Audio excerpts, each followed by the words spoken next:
It's just anything that's not in already addressed. Is that also? There shouldn't be anything else that has to be done, because that's the way I started. Yeah, just to bring back some of these originals, never did. I've got copies of all that. Is it recording now? We are recording. Yep. Okay, and we're unmuted. We are unmuted All right. and our video is So on. everybody turn your mics on if they're not on. Good evening. We're going to call the workshop meeting of the Harlem Township Zoning Commission to order. And in the absence of a zoning assistant, I'll call the roll. Mike Kabler, that's me here. Lily Greenwell. Here. Molly Snodgrass, the alternate, has left. And Tom Need. Tom is absent tonight. Joni Manson. Here. And Brittany Hopper. Here. Okay. Got 4 members present. I've already mentioned that Molly was here, but she left. She gave us an indication that she's going to be resigning as an alternate. So we would have a vacancy for 2 alternates, but we have a gentleman sitting in the back. Thank you for coming, Alan. I can't invite you to serve tonight because you haven't been appointed yet.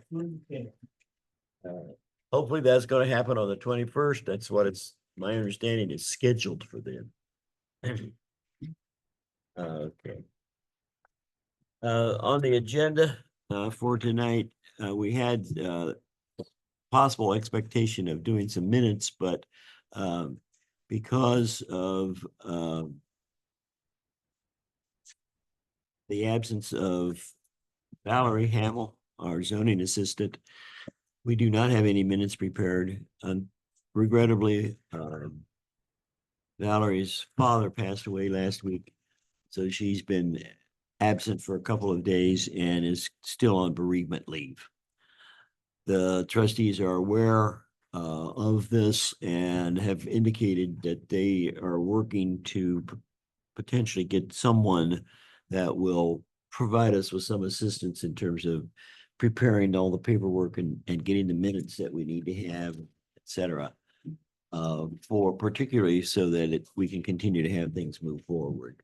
Because right now, obviously, that would cause a significant problem if we can't move that process forward. Yeah.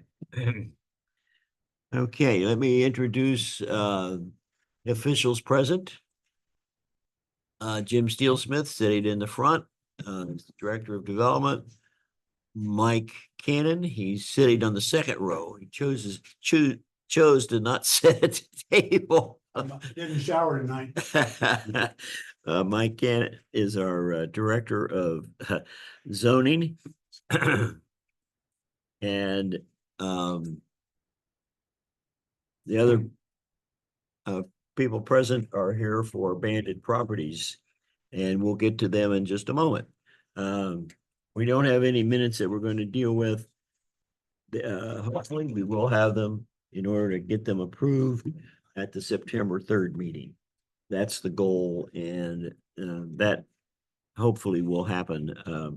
And we should receive a draft sometime in advance of that, so that we aren't just coming in cold for with minutes that we haven't seen before. On the other items that we have on our agenda for tonight, under old business, we're continuing the process of having a preliminary meeting on banded properties. We're going to do that first under old business, and then we will move to a discussion about Article 20, alternative energy systems. So with that, I am now going to go back to banded properties, and we got the updated version. Last week, everybody received a copy. It was distributed, so you had the opportunity to review it. And with that, let's start going through it so we can provide any feedback that anyone may have.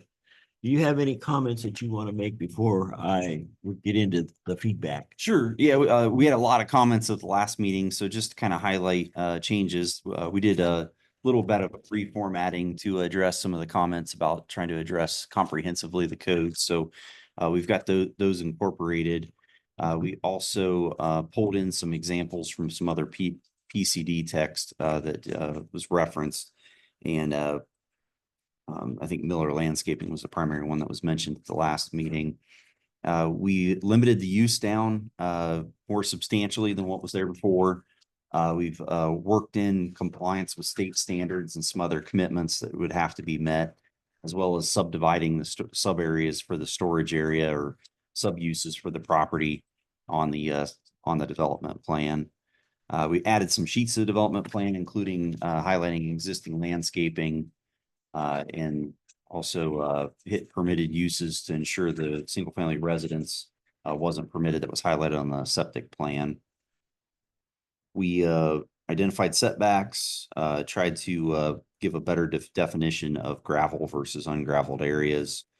As far as access, included the driveway permit that was previously approved, as well as we did not look at shared access easement because it would be offsite with the neighboring property. So with this, there wouldn't be a shared easement, but if the neighboring property ever came back through, that we would likely ask to seek a shared easement, although it's not a requirement unless the fire department makes it one. So right now, it's not a essential component of the development plan to have shared access with the outlot, the Schmitz property there. We did blow up the neighboring property map.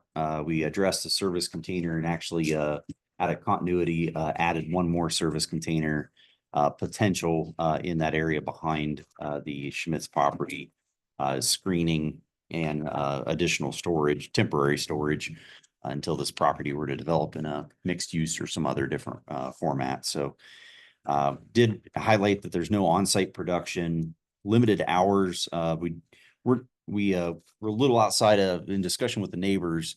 It seemed like the hours that were in the Miller might be a little tighter than what the neighbors would tolerate there, at least from an activity standpoint. So we addressed it, hours of operation from a noise standpoint, and then also pinpointed essentially Monday through Friday hours that are called out in there. We delivered it to the police or fire chief, but we've not received any comments from them unless you guys have directly. But we dropped that off with them.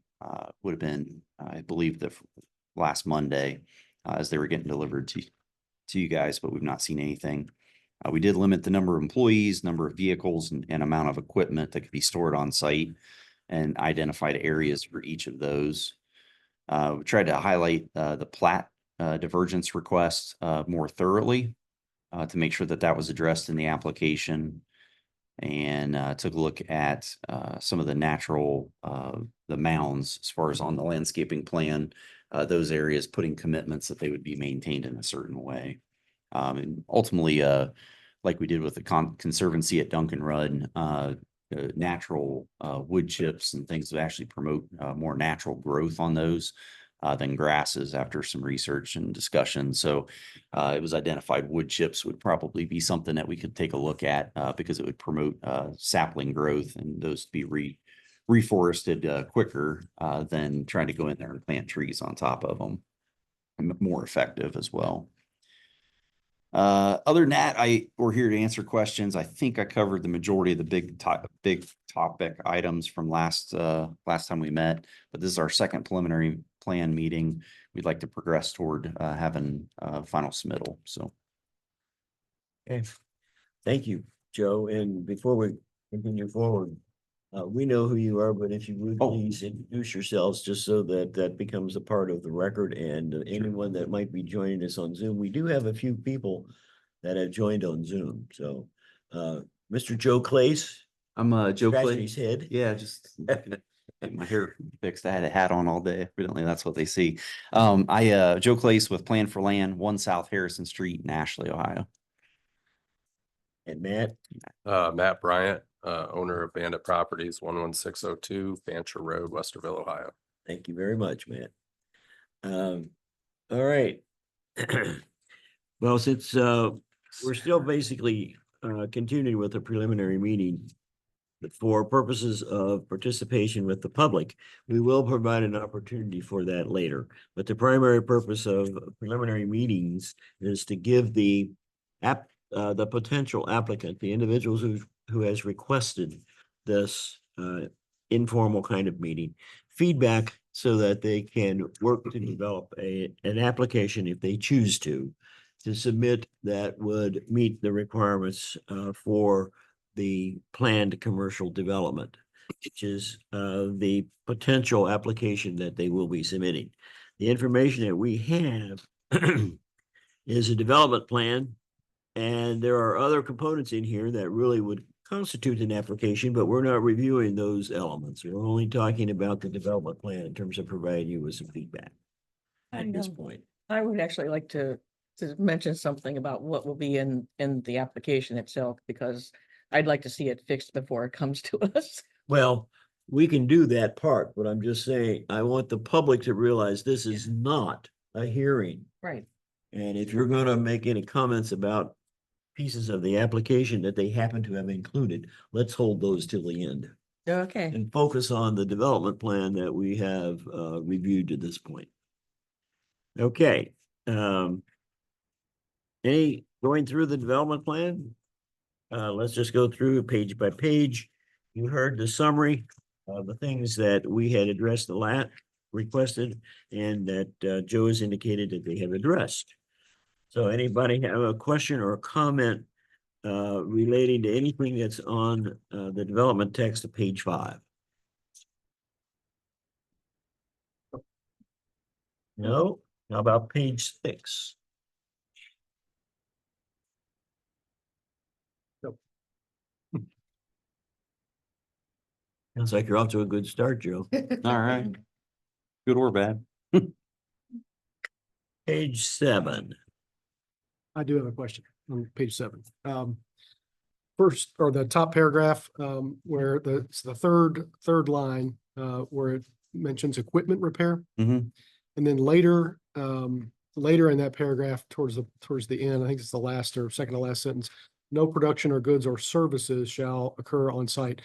So equipment repair, like a tractor repair or like a heavy equipment machinery repair, or like, is that like for hire, or No. is that, So would the- that be like you would take the repair equipment and you would visit the place where the equipment needed to be repaired, and then you would repair Or it is on site this- there? Or is So- this only repairing your equipment? Correct. So this is the primary use is storage and warehousing for a business. Right. So these would be secondary uses with that. So the idea is that these would be uses that might be permitted on the equipment that's Right. being stored or on that. So that's why we've identified activities outside of just storage and warehousing. 'Cause Yeah. we wanted to make sure that was identified. Yeah, further down in that paragraph, that is somewhat addressed, and I've circled it and had the same question that's been raised here. The sentence starts with accessory permitted use of the property may include, that's what you're referring to. Right, Correct. but that, Administrative services, office activities, and on-site vehicle and equipment repair. But that's gonna be limited to the equipment owned by either the owner of the property or the people that are the tenants. Correct. No, people would not be bringing equipment in to get repaired. It would be but, the but equipment. this, that's already the on first site. place where it's listed as equipment repair, that's a primary use. That's listed when you're talking about the primary. Oh, I Oh, see. it- So yeah, that would it- be off-site repair. It would not be an on-site repair because we're specifically prohibiting on-site. That's repair. what I Correct. just want to confirm that. So that, should that be deleted So- in the first paragraph then? I mean, Tom did say that he thought that ag equipment repair fit in as a rural community type feel, farmers need their equipment worked on. But in terms of most of it, yes, it'll be tenants or my own equipment. But I wouldn't mind a line item or something that we could separate, maybe agricultural equipment. Well, that's the reason we're asking the question, Yeah. is trying to get that clarified, because there seems to be a little bit of a discrepancy there. So if we limit it to agricultural equipment repair in the primary, and then the accessory would be for equipment repair of that equipment that's being stored on site. Does that sound? Yeah, that was the confusion for me too. Okay, Does that help? So that would mean that someone could bring in hay baler, combine, tractors, they could bring them on site and they would be repaired on site. Like, it yeah, would be like a repair for hire. Instead of you're an equipment repair company and you go to the place where the machinery is and you fix it there. We're saying that we're gonna allow people to bring that on a big trailer and back it up, unload it, fix it on site, and then somebody comes and Correct. picks it up and takes it.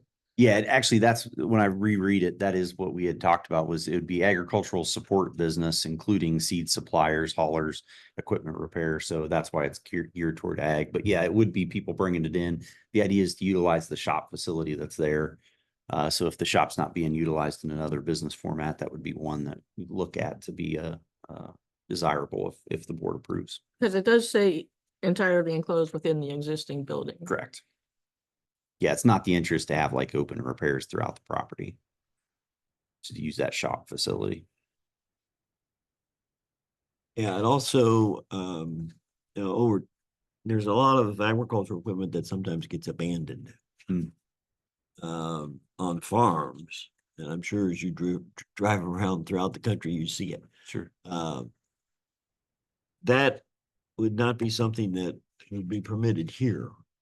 Yeah, I it's mean, not for the, it's okay for it to be there while it's being repaired, but it can't be stored there permanently. yeah, it's this, it clearly stated in the code, prohibition against, storage of junk vehicles. And I would consider that, if it's not in agricultural production, a junk vehicle for sure, or junk equipment. But yeah, I believe that would fall under the prohibitions for sure. Yeah, you do have that listed. I just wanted to verify that. Yep. with you. Yeah, no, we're not looking to make it a storage yard. Right, exactly. Or an agriculture junkyard. Correct. My second comment in that whole section is the very last sentence about freight containers. Yes. Did we just remove that at our last meeting from allowing shipping containers to be used as storage? Permanently, yes, we did. And so this is proposing, I've got I've got an underline with the question. Is that temporary? Or is it Temporary to the permanent? 2 years before we file the mixed use, but the thought is there's one there, and if he needed additional storage or a business needed additional storage versus building a building, if it was cited where we have it cited on the development plan, which is directly behind, You show two on the Yeah. development plan. if it would have to be located there and it'd have to be maintained there, but the thought is as a temporary use versus building new buildings, that we thought that to be appropriate for the development plan. do we have temporary defined somewhere? Or you have to get a permit for it, right? Oh, it's set up in such a way Temporary that structure. it requires a permit. Mr. Cannon? A your temporary comments? structure doesn't require a permit, but if it's gonna be part of this plan commercial, that would be something that you guys would. Correct, yes. If we would approve it as part of the development plan, then he wouldn't have to come to you to get a permit. Exactly. We could approve something, a temporary could Under last for the- 2 years as under part of the- the development plan. This could be, this would potentially, one of those conditions, if you will, that we add to. If that's the direction we want to go. The question is, so you're hearing the concerns about it. So you ban them other Which is the places. purpose That's what for I'm the understanding. night, so that you are aware of there's a We potential. ban them as a permanent structure, Sure. or not ban them, we took it out of the zoning. Right. We changed the zoning regulation, which hasn't been approved by the. Yeah, it's state been- yet, but sure. Can be approved for, I think it's 6 months. That's currently the case in terms of getting a permit, and it can be renewed. It's renewable twice. based on. Think of a life more production, expense, As long as things are going like they should. more of a screen. Okay. That, anybody else have any question or, is that clear enough about what their intentions are here? Do you want a time frame attached to them?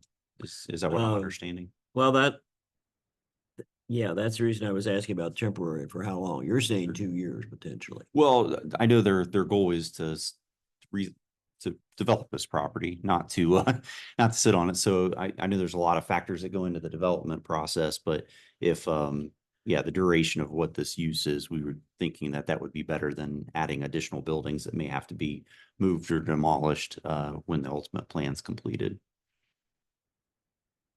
So if you'd be up for limiting it to 2 and we attach it to I don't know if there's a time frame we can put on it, or just the idea that you understand that this is not a long-term permitted PCD. That's not the interest here. So they will be temporary by nature by approving them as part of the PCD. I think somebody builds this out at 8 units per acre, they're not going to want to see freight containers there either. So I think we can come back to you with a reasonable proposal to get them off there with the next plan. Yeah, at this point, I don't have a time frame in mind, but I think at least having the phrase in there that would be, on a temporary basis. Okay. I don't know whether other folks want to suggest a time frame or not, but I wanted to understood that the expectation is this isn't a permanent approval, Sure. to continue this PCD indefinitely. Sure. Okay. Okay. Hours of operation, Yeah, I think 9 o'clock is too late. I do also, and that's why I have it marked. Any other comments? Didn't we? You're okay with 9 o'clock? Yeah, didn't we approve, that storage facility? Didn't we update them to 9 PM too? I don't, Remember? I think, Or did we do 8? I don't. I think it might have been I 8. would say, but I'm I not don't sure. remember. And then, of course, they, on an emergency basis, same thing. I mean, what Oh. they're saying here, if there's an emergency situation where somebody needs to get in, that's permitted. Saturday. It's just that on a regular basis, the hours. of Business operation. hours. So me too. or you- Shouldn't extend until 9 o'clock. Can find out when I- they're thinking first. Yeah, I don't remember what we did the storage facility with, but I think it should be similar. Whatever that was. Wish we could find. I don't have a copy of that with me, but with tonight, but if we can look at that, 7 AM is fine. Anybody concerned about that? We're not thinking in terms of 7 AM and ending at 5 PM like a normal business day, Sure. because the nature of the operations are such that it might need to be later, but you did address it from the point of view of noise. Yes. So you are trying to address the issue of how it's going to affect the neighbors. Yeah, I think the thought process was cleaning equipment or something if somebody got back closer to 7. That at least making sure it wasn't a nuisance to the neighbors if it ran, but to make sure that it was available. I mean, so the 40 decibels was a reading that's essentially a conversation level reading after that hour. If we limited that back in hours, I think the concern was if we had an idling truck, we just didn't want zoning inspector to be dealing with complaints at 8 o'clock. It was kind of seemed like 9 o'clock might be more logical time frame to restrict that. It's not that they're going to have full operations at that time. And again, it's a storage and warehousing yard, not necessarily, probably more comparable to the storage, self-storage, but it would be only employees coming in and out, not the public here. And this did come from the Lushkin family. That's what they recommended, was this right here. I know they could sell the property, but this was their idea to a point. The 7 to 9. The noise, she's fine with, showing up. She knows on hot days if you have to start at 6 o'clock because you don't want to be out there late in the day. She just, like what he said, doesn't want an idling truck for a half hour or an hour. But Maybe more of an issue especially during the colder months with diesels, and people they don't want to shut them off. yeah, they tend to not start that early in the wintertime. It's usually still dark. Yeah. So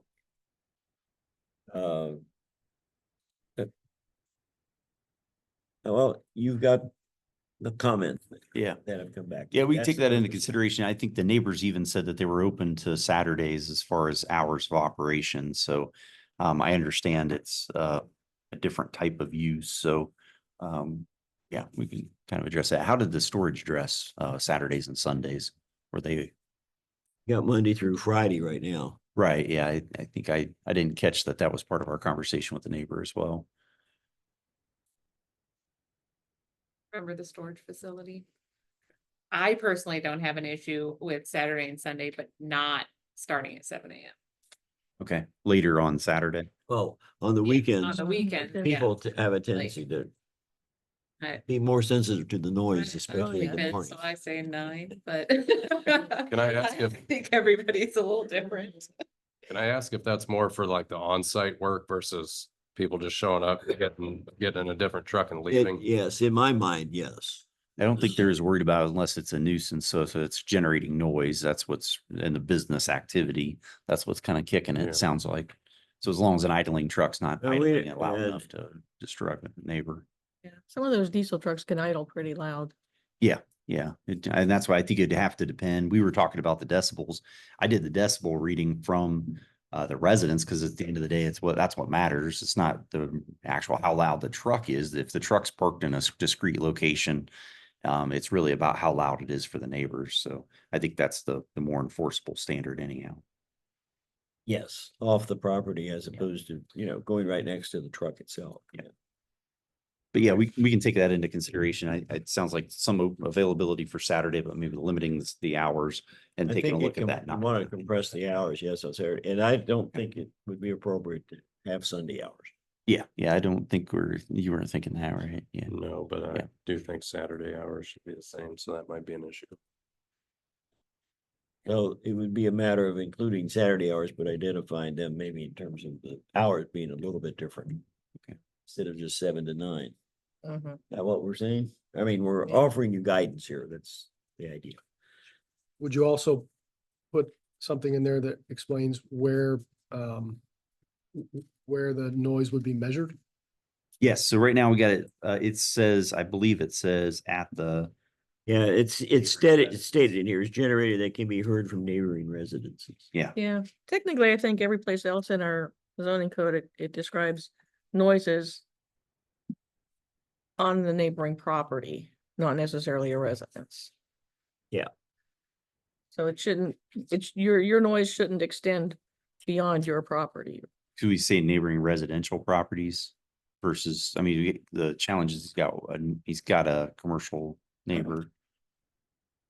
Yeah, neighbor, I think it's residential properties I'm Mhm. concerned about. You've got a commercial operation next door to you.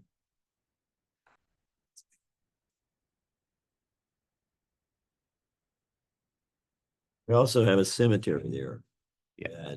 that, It's residential. We can include that in the residential statement. Gets too noisy, it could be a problem when someone's there having a funeral. Understood. Anything else on this page to comment on? All right, page 8. First paragraph, I had a question about mulch with natural wood chips to promote growth of natural woodland plants.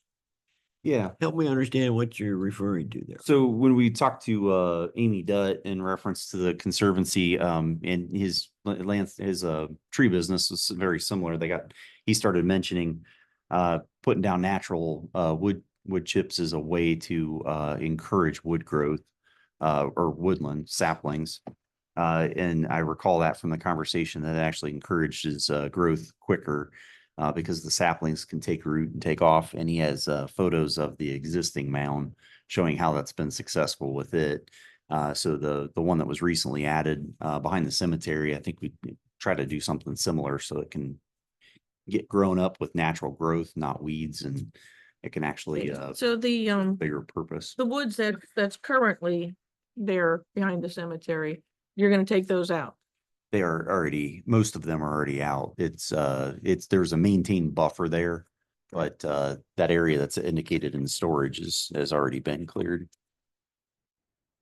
Yeah, so the aerial shows some of that woodland that was there before. And you don't have a date on this photo, do you? No, I think it was 2021, if I recall. Yes. Yeah, that's the date I printed it, but 2023 or 2021. Yeah. Yeah. Here's just some prettier.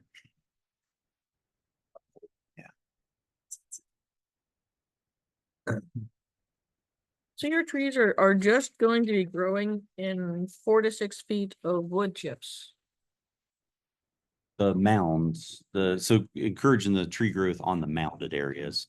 Everything else we've got maintains, either maintaining existing Yeah, vegetation. but I'm saying your trees are only going to be growing in wood chips, 4 to 6 feet high wood chip pile. No, they're earthen mounds, so it's actual dirt.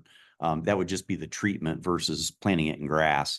With grass discourages natural woodland. Okay. He's trying to actually encourage the woodland growth. Right, It's not his intent. better than to- weeds. Yeah, it's not his intent to manicure those, but to get them to be natural buffers for the future. So the 4 to 6 feet worth of stuff is going to be mostly earthen mound with, Correct. you know, the mulchy wood chips on top of that. Right, correct. It's a treatment, surface treatment. And I can clarify that too.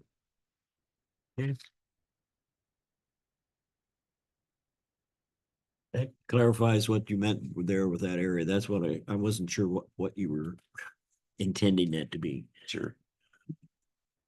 The other thing I have a question about, it's not an issue per se, but it really kind of applies to all of your exhibits. They don't seem to have, you refer to exhibits and they're there, but you don't have them numbered.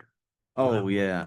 They're numbered in the digital, but I forgot to put the actual stickers on them. Yeah. Yeah. I'll get those added. So, and basically that applies to all of them. That's a You good refer to point. all the exhibits and then, okay, I'm looking for it. I've found them. Oh, They're it, not labeled. right now it should say, yeah, I see. So yeah, the only one that's labeled is 10 because it was part of the Word file. Yeah, I'll get those added on there. I apologize. They didn't print through when we did our final print. Okay. You were aware of it. Yeah, thought I you might appreciate be. that. I didn't catch it though. I didn't know how thorough it was. I thought maybe we were missing one or two, but it's like we're missing most of them. Yeah, you did. Yeah. All right, Any other questions on the storage of stuff? certain materials, that one? Yeah. H, okay, Yeah. go ahead. Are your herbicides and pesticides going to be stored inside or outside? Outside.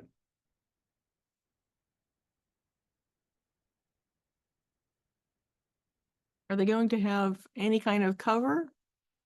Fencing? Cement? There's- Slab underneath? Cement slab, so it's identified on the development plan that area, if used for fuel chemical storage would be concrete. It would be a cement slab, With a perimeter collection system. correct? For fuel and for chemicals. And apparently you're putting up like bollards or something to protect that area. Keep it from getting hit. Yep. Yeah. Correct. Yes.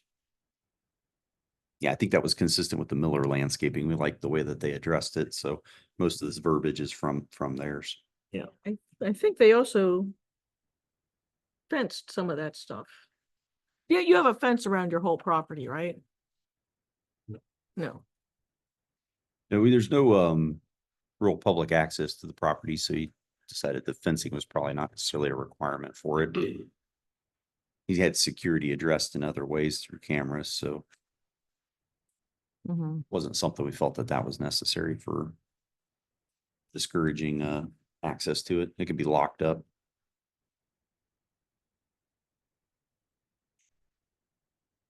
Do you see a problem with that? Do I have a question or something? to bring Well, to Joe's attention. It kind of depends on whether it's general purpose pesticides and stuff like that, or it's that more restricted use pesticide stuff that you have to have permits to even touch the stuff. Well, there might be some state standards. That's why we said local standards, including the standards of the Ohio Department of Agriculture. But I'm not familiar with all the standards, so I tried to be, Yeah, I kind of tried to look them up today Yeah. and mostly it was about locking them away from people who were not qualified to be using them, there might be some lockup standards on some of those pieces. Okay. depending on which kind of pesticides and herbicides you're storing. I don't think it was Matt's. There were different categories and there's the restricted use stuff, which they want protected from other people. And then there's the general stuff. I don't think it was his interest to fence the entire 4,000 square feet that we may potentially use for that. So I think he would probably limit it back to the use. If somebody's required to do it, obviously they're required to do it, but unless there's a comment or concern that you guys have with a specific type of, but not knowing what's 100% going in there, that's, we're kind of Mhm. questioning whether to require fencing just in general. May not be used at all, Okay. but we did identify that's the area that we'd like to use. It's more central, screened from the neighbors. Seems like that's a best opportunity to store on site if we're gonna try to. It's part of the development plan. But yeah, I think the potential, another potential issue relating to it would be the safety kind of an issue, particularly for kids coming in. Mhm. You don't want to develop something that's going to become an attractive nuisance where kids want to come in because they're curious. Mhm. I don't know whether you have, it mostly would end up being teenagers and that kind of thing. At one time before I had updated, secured my barn, it could have been considered to be an attractive nuisance because I did have kids that got in there or they shouldn't have been in there, so.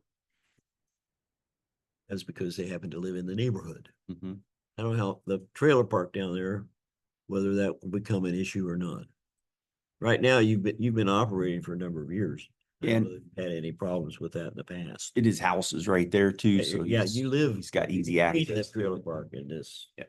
Business operation, so, it may not be an issue, I just kind of want to point it out. I'm not asking you to do anything about it at this point, except to be aware that it's there, and if it becomes an issue, Mhm. I don't know whether the public will be concerned about it or not. But Would you feel comfortable with an attractive nuisance, if it becomes an attractive nuisance that could be, then it could be maybe fenced. required? If we put something like that in there, is that? That would be good. Okay. That's one way You to okay do it. with that? If it So you're becomes, saying Because what? if like, it's not, if you if have a it's, problem, then you can have. it's not a problem now, but if it becomes one, then you will address it. Mike might call you and say, hey, we've gotten police reports the last 3 weeks. Would you fence that or something? Keep people away from it, something like that. I guess we'll talk about it. I don't know. It's a lot of what ifs if somebody Yeah. shows up, I don't think it's my job to keep people from messing with stuff. If they're that dumb, then. It is your job. It is the If you're property the owner's property owner, Yeah, but responsibility. It it is your says, job. it says right in there that we'll do it with all federal, state and local standards. What else could you ask for? If they want it fenced in, we'll fence it in. We're asking for it. That's the answer to your question. So we're not gonna go with federal, state and local standards. We're gonna go with your standards. We're going With all above. of them, all of the above. It's that, what, all we're saying is that if it becomes an issue, that you Yeah. would address it. So that, you become a responsible property owner and address it. Basically, that's what we're saying. Like I lock my cars too. Somebody breaks into my car. It's my fault. If you haven't locked it, it usually is.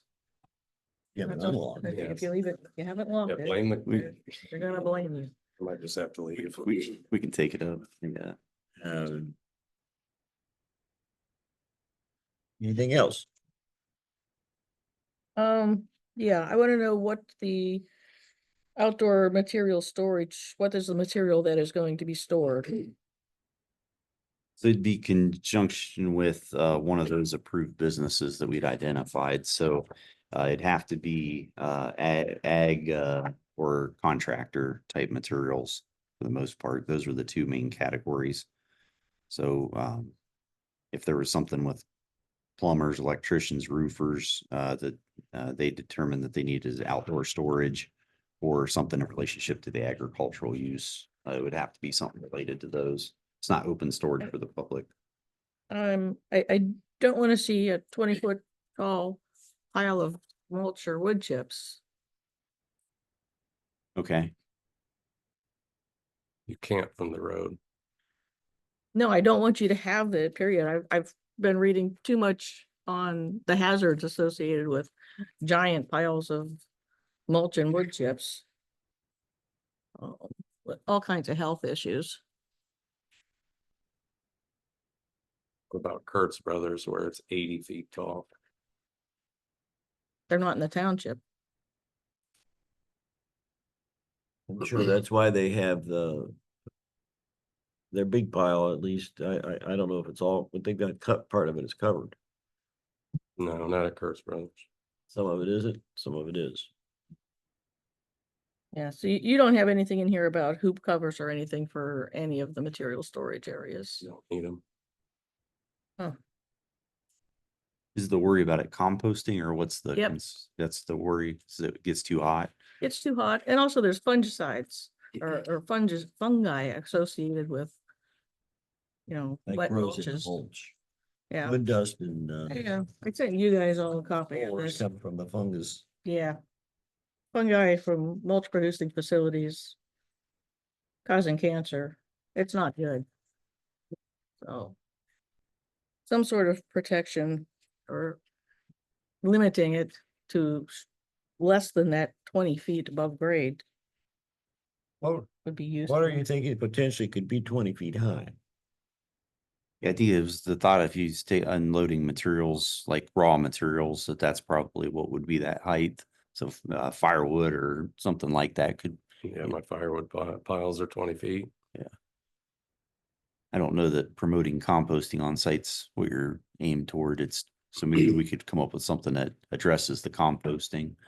But I think the idea if you're chipping a tree for processing to, not necessarily processing on site, but storage on site to get rid of it or reuse it.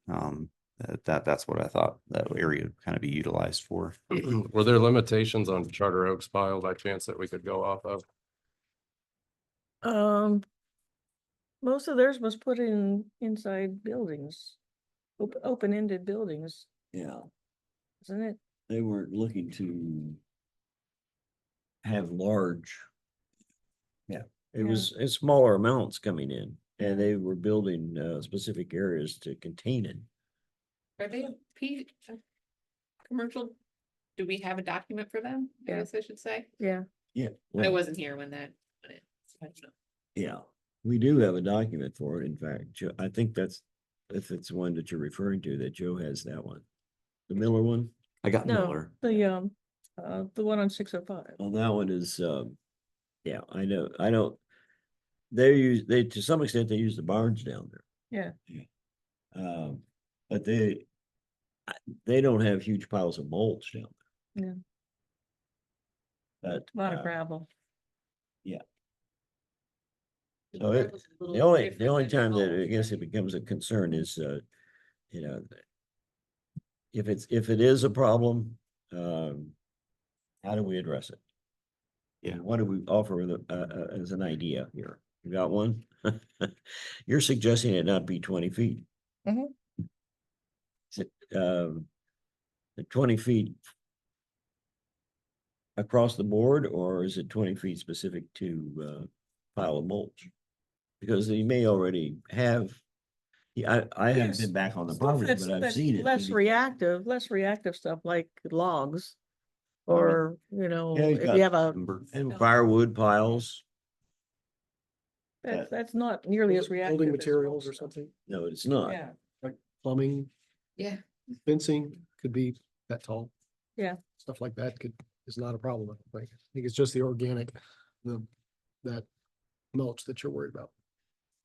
I mean, I got a question, Yeah, go ahead. or not a question, but an interjection. Matt, do you have a lot of piles of that mulch? Not currently. I just used it to build that mound. And you usually get rid of it, right? Yeah, because within 3 to 5 years, it just turns to dirt. Because the EPA regulates that stuff, and we had an issue over there on that Red Bank Road that we just had the health department. Came over and they regulate those huge piles of mulch just for what you're saying, because of the leach that comes off it, and the water that comes off it, it's hazardous. So they address that kind of stuff. So if Matt's gonna adhere to all EPA and health department regulations, I think that falls within that. And for the mulch. I thought, yeah. So I don't think that. I don't know if I have no idea what 20 feet might be, Well, But know- I understand what you're saying. That's a good point in terms of, Yeah, as long if as there's he's a, gonna adhere. if to there's an all- issue, Yeah, the only place he says they're adhering to those regulations though is in like the fuel and dangerous We stuff, could- pesticides and stuff. We could add that to his piles, his stack of mulch if it gets to be a certain height. Falls within the EPA guidelines. I like that idea. I mean, they know better than we do, I think, with that kind of stuff, so I'd rather listen to them. The lot. I mean, that's what we're dealing with now. And the health department's dealing with the place over on Red Bank right now because of it. Can I ask if that was more for leaves or was it just wood chips? He was actually had wood chips and he was mixing it with a little bit of compost. yeah. Which was causing, at least yours doesn't have the compost in it, but No. that's their concern is the hardwood chips. so if you have a business, you're gonna lease it to a business that's gonna do the same thing, then that would become an issue. So maybe a reference to the regulations that would be applicable is Yeah. all that's necessary here. Yeah, I Yeah. think so. So I think under that second and third line H, we could address materials as well. It was, again, some of this verbiage came from the other application, so it didn't get So, added, but Thank you for pointing that out, Mike. Address 'Cause I that. think that would be helpful in terms of addressing what the concern is. sure, that makes sense. All right. Going on to page 9, going forward. I didn't have, anything on page 9. I didn't have any comments on page 9 or questions.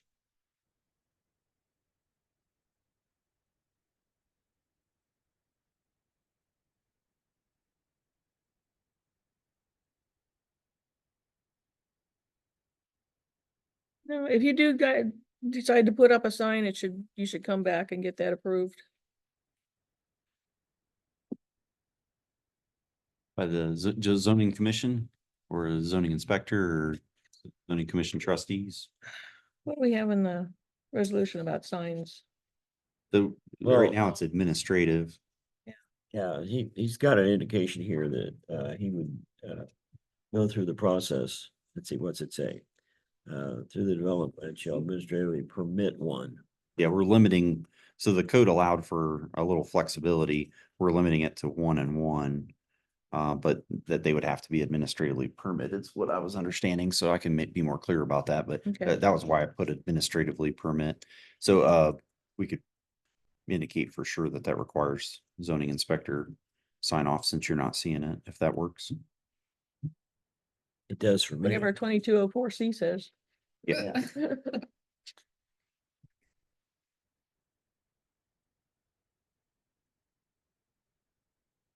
Okay.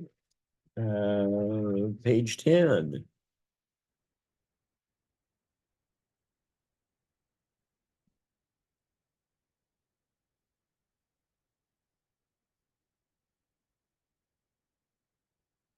I didn't have anything on that. Yeah, this is the driveway referenced here is the one for which you've got the permit, correct? It's the existing one, correct?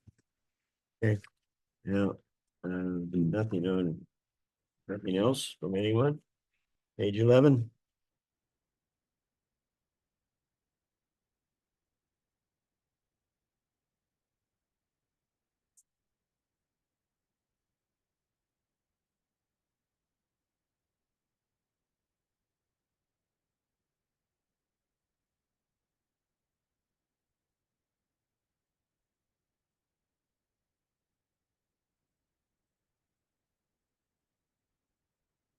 Is there a need for a time frame on number 8 or 9? They're talking about it just a single phase. Right, they're gonna do it in a single phase. So that basically, 12 months. I think that's what's identified. Yeah, I think it's something like 12 months for a single phase.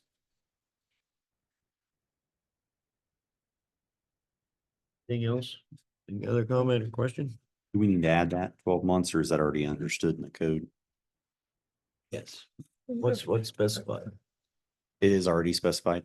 Yes. Okay, perfect. All right. I don't remember what's in there, but there is something in terms of the time frame for, Yeah, and that's more than adequate, right, to get get up what you have. You know, most of the stuff's already Yeah. existing, so. It really addresses it from the perspective of the things that are identified that are going to be done, and then it has to be completed by that date Yeah. or. Stuff Okay. that's new. Sure. You've already got your building. Everything Yeah, that, looks basically the pretty good. development that you're going to be doing isn't going to be construction of new buildings. Right, yeah. It's going to be landscaping, it's going to be Hardscaping. site preparation. Yeah, hardscaping, all that stuff. Sure. But you are building some pads that'll be there that you don't currently have, those Yep. kinds of things. Okay. Sounds good.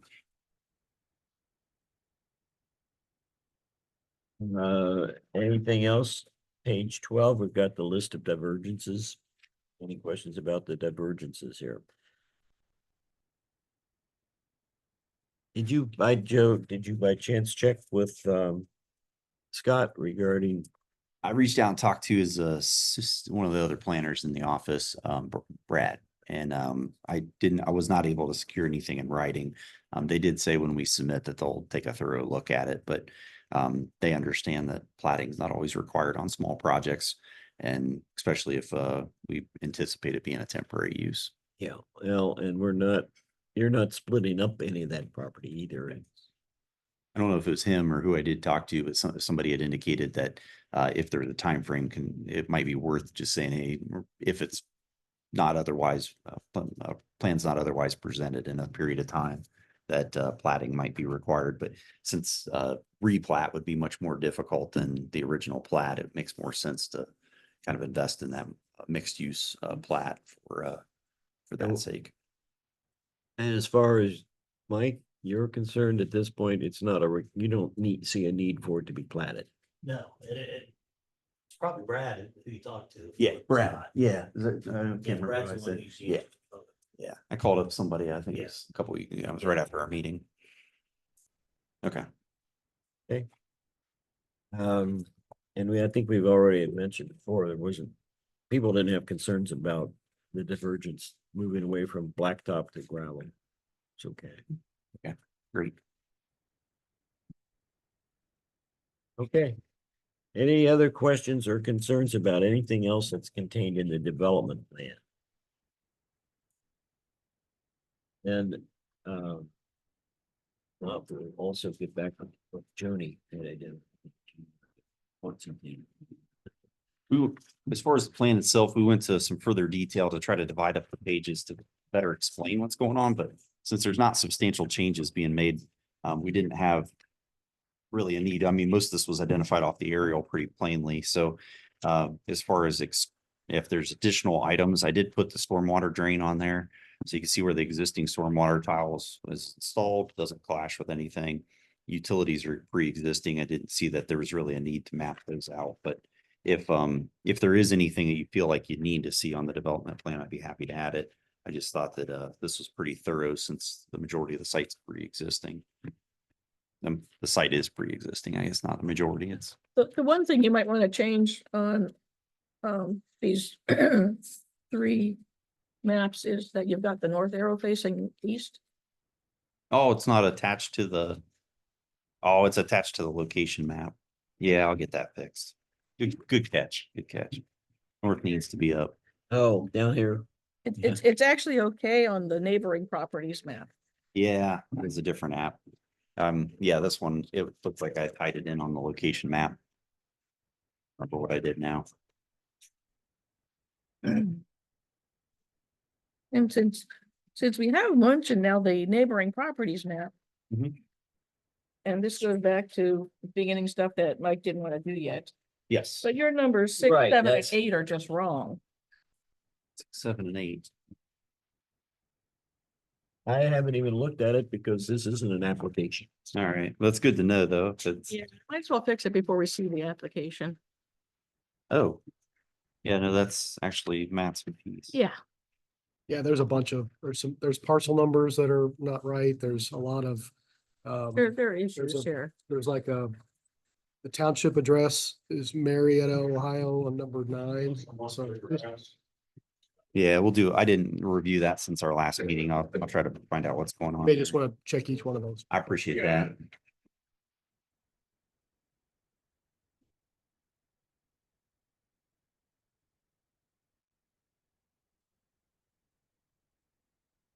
Hey, at this point, we do have members of the public who are there. We'll open it up to the public if you have any questions, or comments that you would like to share. Can't see them. Do we know, are those, does everyone up there have a name? I can't read them. Well, the second one says M&M. Got Carl's iPhone, which I think he's just opened up the whole thing, right? Yeah, Carl's iPhone, that, Eminem, I know who that is. Chris Smith, Russ Miller, Carl Richardson. and Michelle's iPad. I think Eminem just dropped off. He did. They don't want to identify themselves. Drop the Anybody mic. have Commentary? No, We lost it. That one left. Michelle left as well. Okay. All right, well. Or they were trying to come off mute and. Hit the wrong button. Did that today. at work. that I guess we don't have any questions from the public. Very good. Plus Alan has some questions. Yes, Alan, how about you? Thank you. All right, well, I think, unless there's something else, back to the, I don't have anything else. commission, you got anything else throughout the document? Tony pointed out one item Mhm. that you should make sure you take care of before you submit it as a Yes. formal application. That's- However, you address some of the other comments that you heard tonight. Okay. Yep, we get those fixed. I get the north area. Those are both critical ones. I want to make sure I get taken And care of. then, you're looking to submit it at the September meeting? Is that gonna be your goal? Is that, we can wrap up those changes pretty quick. Is that the next opportunity? That would be the next opportunity, would be the September. September 2nd, It'll be the third because the second is Labor Day. 3rd. Yeah, we'll bring you quick copies. Receiving for- applications, we receive them at the first meeting of the month. In this Okay. case, it's on a Tuesday because of Labor Day. Okay, I had one quick question. We did not include a dumpster location next to the chemicals and fuel. If we include a dumpster in there, do you see any problems with a dumpster? If it's screened from the neighboring properties? It should be screened. Yeah, as long as the garbage truck isn't gonna smack into your Yeah, fuel tank or something. so maybe, yeah, we could talk about location, but Yeah. that's where I assumed it would be more central to you, but, or, future, if you got a business in there, but, okay. We'll get that taken care of. And then you would just place it on your development plan wherever. Yeah, you I'll get that determine is added on most there. Appropriate. That was an oversight in Saturday. I didn't catch both those. There were comments that came back from Matt. I just didn't get incorporated into the application, so I'll get those Make made. sure that there's not any parking or anything in front of it, so Clash with something. Hmm. That makes truck sense. can't get it. and dump Must have hit the wrong button. Yeah, it seemed like the easiest shot in, just come straight across the front of the building and it'd be the best screen from the neighbors. Very good. Thank you. Thank you. Appreciate you. it. And Thanks. I think then we'll see you in September Yeah, I had one quick question for you. PRCD, site walk, is there a fee? to do the sidewalk. Yes. I didn't know if that was considered a preliminary meeting. This is preliminary meeting Yeah. or planned development meetings. Well, under the new standards, the new ones are in place for the, PRCD, yeah. yeah. And not familiar with them enough in terms I of don't know. specifics. Did You we have ever to get look a at fee them and see schedule? exactly what the. Yeah, I didn't see it on the fee schedule. That's. what I don't was think asking. there is a fee for that part of it Procedure. until you actually are going to submit the application. And you only accept those at your regular meeting, first in September there? Um. Conservation subdivision. Yeah. For the conservation subdivision? Yes. That's what you're looking at. Correct. Pre-application requirements. Um, Yeah, I got what's in the code and I prepared the How's that site analysis walkabout? concept plan, but I wasn't sure if there was an actual fee for the walkabout. I filled out the preliminary. It's not identified that there's a fee, and I know that the trustees have not proposed one as yet. Okay, So at this point, I guess the answer is right now, there isn't. The applicant may request a review meeting with the zone commission for initial review of the conceptual development plan. Do you Once you've need got the- the conceptual development plan. do you need the site analysis and the concept plan in order to schedule that, or is that something I could bring to a potential meeting?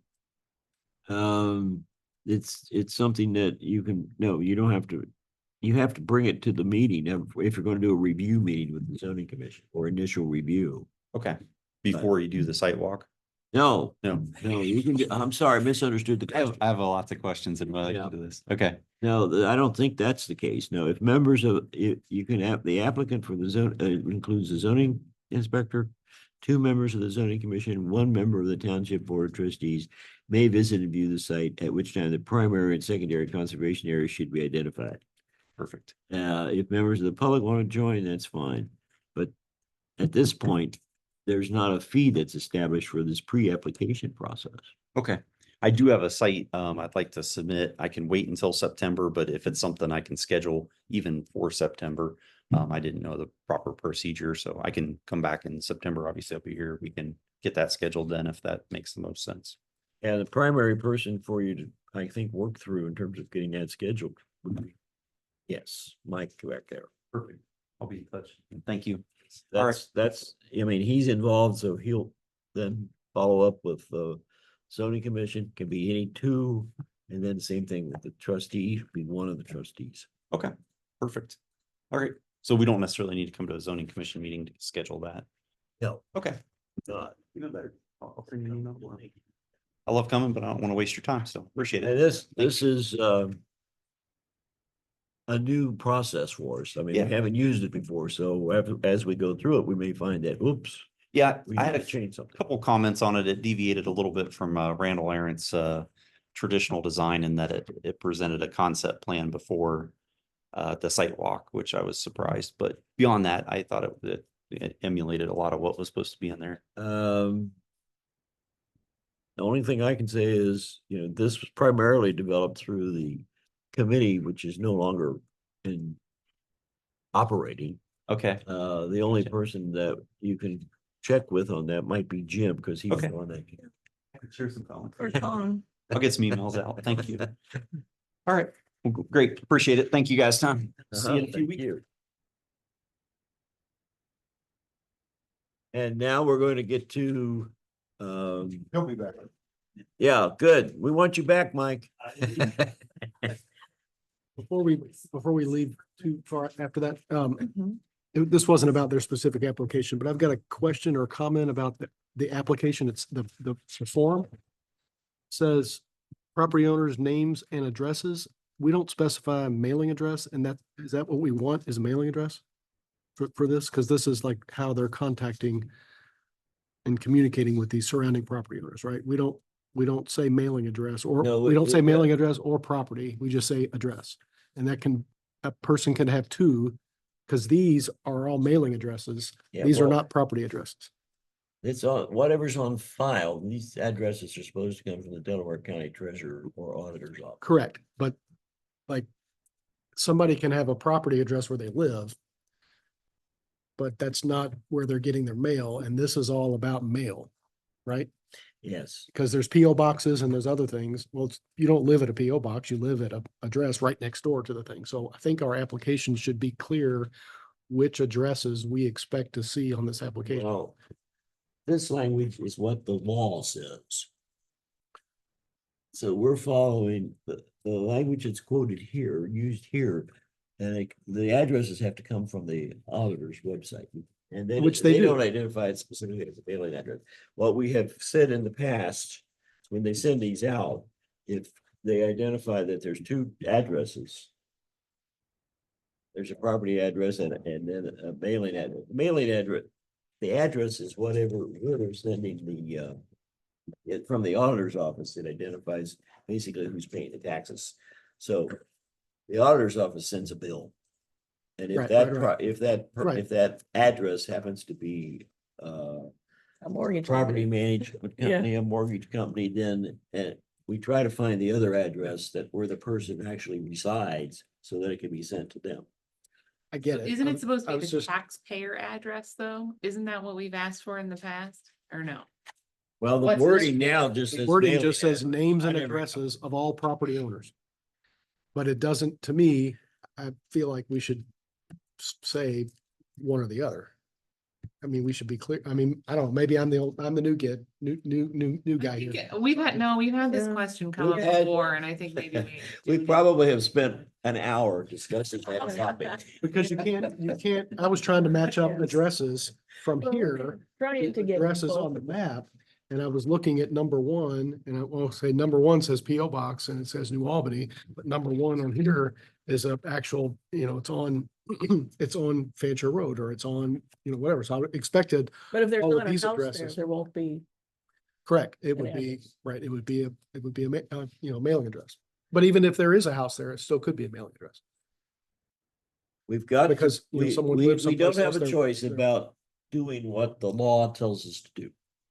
And the law says you have to use whatever address is on file at the auditor's office or the treasurer's office. Okay. I So still. we can add an additional address, Mhm. but putting the word mailing address in there doesn't, I don't know that we don't necessarily want to do that. I Like, don't for know what example, you if can- somebody pulled up my property, I have myself at the physical location, and then taxpayer address is somewhere in Texas. I wouldn't want it going CoreLogic? there. Yeah, I wouldn't want it going there. Mortgage company. Yeah, I wouldn't want it going to the mortgage company. Yeah, which is an issue that we had in the past. and That's what I'm we're saying, sending that it- if there's two addresses there, We want They both should of send it to them. both. what we tell the zoning assistant is to send it to both. Yeah. So the mortgage, company will get a notice, but they normally They don't. do never anything with it. respond. So I guess I never really looked at the addresses that closely. So do they list, like, say, number 2 and 3 in the same little cell, and they put my address and CoreLogic in there? Do they put both of them on there? On They the- get the a different, they get a application? different number. They just- get a different. Yeah, okay. you just move down. Well, they wouldn't I be, never they zeroed would in not on be it. listed on the, on here necessarily. They only need to list one. Oh, And if they in fact put down the I think the law says, I have to look it up again, but I think the law may specify taxpayer address. so when Valerie. The sends legal the- language, and but sends what the we've notices, said they is should that do then as if is. that is like CoreLogic, because that's a big one, Yeah, comes up a lot, that name, that then she also then send it to the other address that's available on the website. Oh, so Valerie looks in Mhm. the auditor's website. She doesn't just use this sheet. right. and Oh, hope for she the best. uses that sheet, but if it comes up like you just described, I don't know, I'm looking at one. But if the only address there is that CoreLogic one, then verify that that is an address for the property owner and not the a mortgage company. So she doesn't necessarily send it to two addresses on every one, Right. but she will send it to two addresses if that's what's on the auditor's website. And I know I don't know how many times we've had this discussion. I We keep know, coming back I to think the we're same going, we discussion. said the Leave taxpayer. me to bring it up again. But then, when we were sending it just to the taxpayer address, the people who were If you involved, guys Want them to do that, then it needs to, I agree with Louis, it needs to be spelled out there. We want what's on the taxpayers, and we want what's off the auditor's website as well. So theoretically, it could be at least 3 people on there, if there's 2 people listed on it, But if and the, then the third one. saying it's the taxpayer's address, that's still not enough. It's not clear enough, because taxpayer can have, my address is where I live. Yeah. And because I live at the same place that I get mail, they're both the same address. But if I live in a different county and I just own the property, or I own the structure, there's a structure on the property, there's a location address for the structure. I live 2 counties away and I'm renting it. And you look at the thing, where's which address are we asking for? Are we asking for the address of what you own? Are you asking for the mailing address of, I don't know. We've even discussed this with the prosecuting attorney's office. What'd they tell you? Just- What I've said They to just- you. They said, just leave it, You leave have it to- as is. you have to Leave the language. Follow whatever it says in the law. That's where you have to send. What it. does the law You're say? But you Required can- by the law. to but send you it. can add additional ones. It's Yes, also if we can said- add additional addresses, but we do have to follow the law. Technically speaking, I suppose what he's saying is if you don't do that, then someone could come in after the fact and say, You didn't follow, so therefore whatever decision you made is invalid. Even though it technically has no effect on the decision. I don't have a copy of that handy. I was gonna look it up to see. We what can look it up. We got it. We'll look it up again to verify. Like I said, I know that we've spent a lot of time dealing with that exact same It beat question. to death. It And has. we, Yeah. we reviewed it. I don't know whether it was Corey or the previous, prosecutor. There were a number of people who complained that they're living there and they didn't get notification because it went to their management company or whatever. Right, And they wanted to be notified, so then we started adding that's right. It'd been doing it that way for what, about 2 years now, I think, maybe three, two or maybe three. 3. Yeah, it's been a while. We So, just got so many uh, complaints. Maybe the law has changed and we can do something different, but basically, when we asked about it, the prosecutor attorney's office basically said, you have to follow the law. And if it says taxpayer address, that's where it has to be sent, but then you can add another address. You can go above and beyond, but don't leave that one out if that's the taxpayer. It I just doesn't don't seem to think you make wanna get into sense, when but you've that's, got somebody chasing all over for addresses. yeah, I mean, we need to do a minimum of what the law says. right. That's it exactly. All right, well, the next thing we were gonna move to was a discussion about the solar energies systems. Did we get a draft after the July 8th draft? Might Uh, have been July 10th. July 10th is the latest draft. Last week. You have July 10th? Because he sent that out right away, July 10th. This should have been what Valerie had printed for us last week, because that's when I got mine. After we had our meeting on July 8th, he made these revisions, Scott did, and then sent them out on July the 10th. And she did run them off and distribute them. Last week. Thank you. And I will go back and look to see exactly what the wording is in the revised code, because like I said, that's what we've been advised that we have to follow.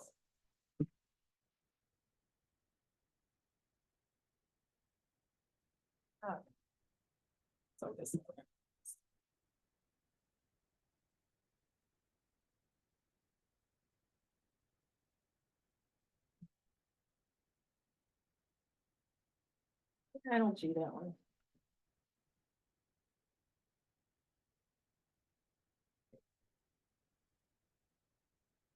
Seven, 10.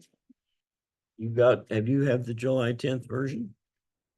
Brittany? Here's so. Okay, good.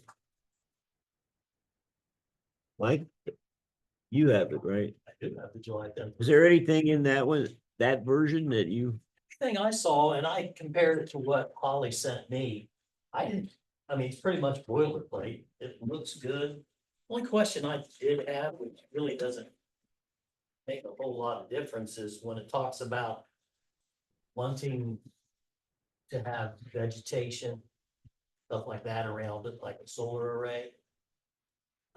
What do you consider, it doesn't get real specific, what do you consider vegetation?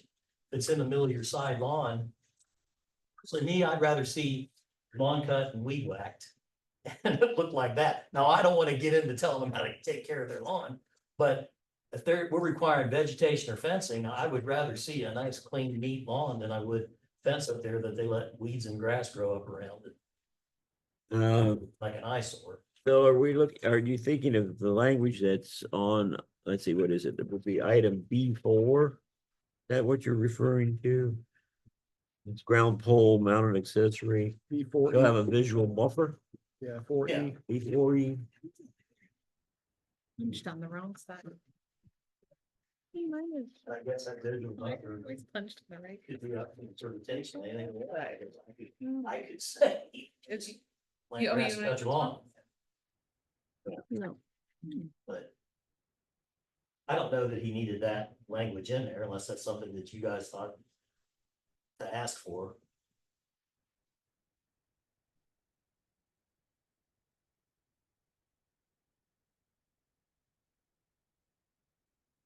Wait, where are you? Did you find it? No, I don't have that one. I have the previous one. Well, they were similar, but the difference was that I'm not sure. I've got the other one, but I don't know how different it is. Yeah. Shall have a visual buffer of natural vegetation planting.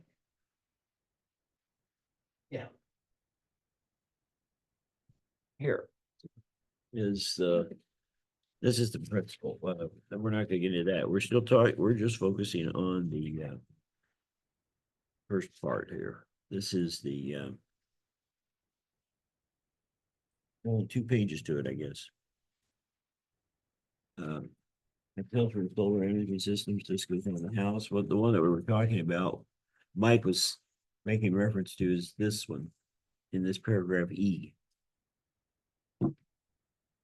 I didn't know what else to, as I looked through this, I didn't have any specific issues with any of I it. didn't either, and that's the only thing, I don't really have an issue with that. As opposed to, I guess, and I don't know if that's something Scott just put in, or you guys maybe bounce that off him about something, or, No, I don't, okay. no, because we didn't necessarily suggest Yeah, that. I don't know if it's a problem either way, but I don't want somebody thinking they've got to go plant some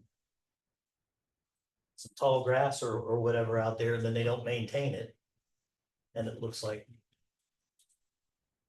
To me personally, I'd rather see a clean cut, weed whack poles, and I'm picturing the array, like the person that has that array right over here on Center Village Road. He's got it in his side lawn, it's clean, he cuts under, he weeds whacks it, and I think it looks just fine. Those don't bother me. Now, if he had a fence around it or planted some trees up next to it, it might just become an eyesore with a bunch of weeds growing around it. Well, that looks good. Well, and I feel like it's so tall that even if you like put a fence, what, Exactly. How big? your, a fence- how tall, yeah, your fence would have to be like, How tall are those things? Building. I mean, I've The never one he's really got, noticed them. it's definitely, I think it's tall enough to drive a big old John Deere tractor under it. I would think it's probably at least 7, 8 foot up in the air. Wow. Which we say it can be as tall as what, 3/4 of the height of the principal building, which if it's a 2-story house, they wouldn't want it that tall, but Mhm. I mean, they could put that thing on 10-foot stilts. and then, yeah, how could you buffer that? Yeah. Except for with like really Really tall, a bunch of pine trees, maybe. yeah, like really tall pine trees. Well, then At if you such point. that start, would yeah, I was gonna say, then you create shade Yeah, and so I don't cut know out that that's the, necessary. Just clean and maintain. Yeah, That's all I say. That's what I'm gonna tell people, as long as we don't have an issue about what they plan around their solar panels.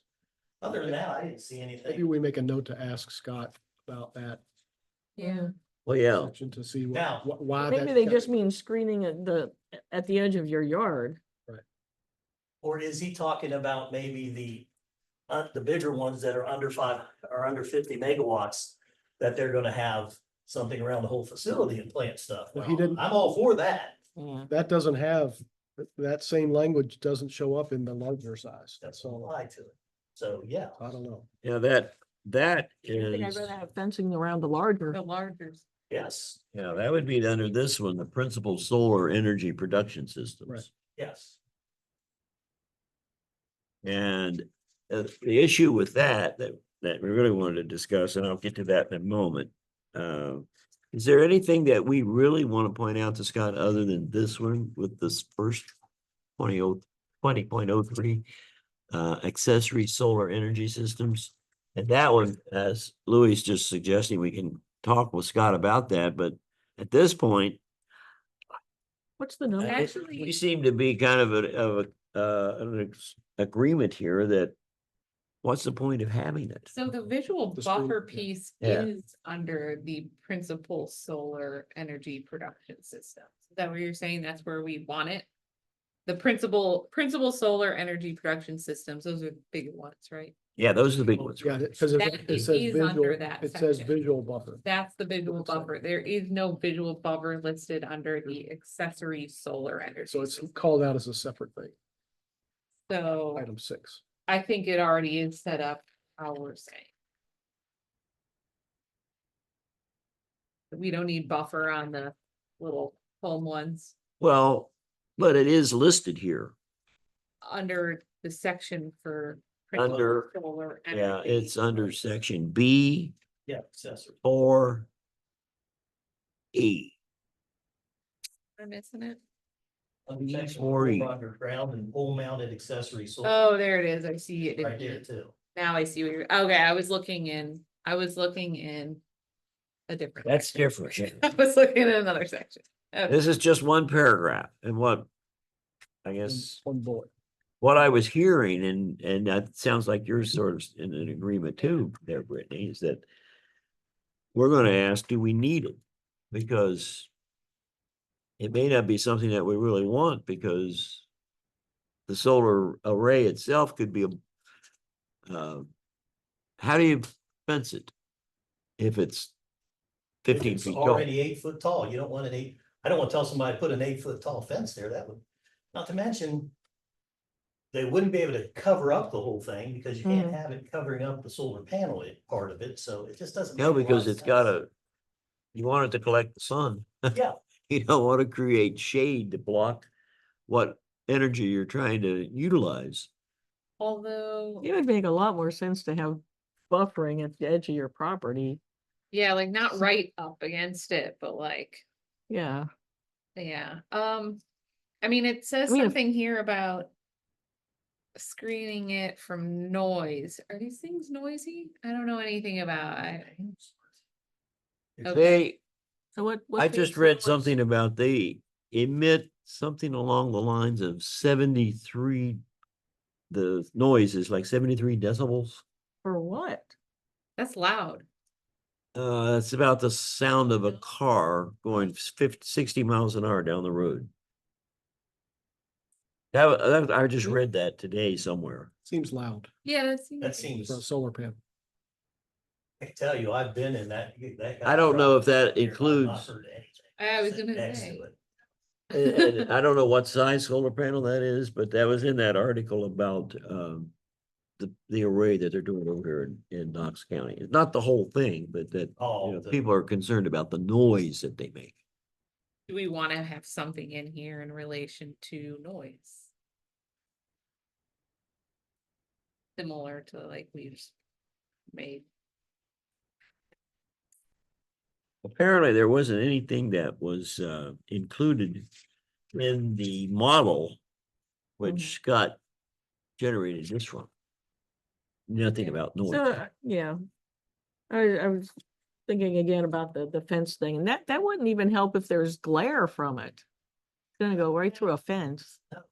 And and they say that on the big solar farms too. Now, I don't know if you've got 50 acres of solar panels, if there's any kind of glare off of that, but what are you gonna put up to stop the glare off of something like that anyway? There's no way if it's bouncing off it in the middle of the field that you can put a fence tall enough to block all the glare off of that. Right. So what's the question we want to put to Scott about the visual buffer? Do we want him? I mean, whether we really need it or not, because Do we really need it? I mean, if you're talking about a resident one in the side yards, they aren't that high off the ground. The only reason they would need to be is if they had to get over and above something, which wouldn't make sense to put an array. Then you in go the middle put of A bunch of trees anyway. I mean, Yeah, you would put it on the roof if you need Yes. to go up high. Yes, And the language we're using says provides reasonable visual screening to minimize. ... So I don't think it's absolute that you're ever gonna be able to block all the glare and all the whatever, yeah, but it's just reasonable screening. Maybe you're gonna put some of those, one of those thuja, fast growing trees, you put those like on the, not like right up next to them, but like, you know, maybe like 25 feet, arborvitae's, maybe 50 feet away, that's gonna provide some sort of screen, reasonable screen that, and you plant a row of those and call it good. And it looks nice and you don't see them. that would also depend on the side of the lot. Correct, yeah. Putting that on an R2 or something. How Yeah, far well- away can you get from it before you're planting in the road? If you're talking That's about where I guess R2, you've the gotta go on the reasonable roof. comes in. I think. The ones That that would you've be had to fine. request for so far, Mike.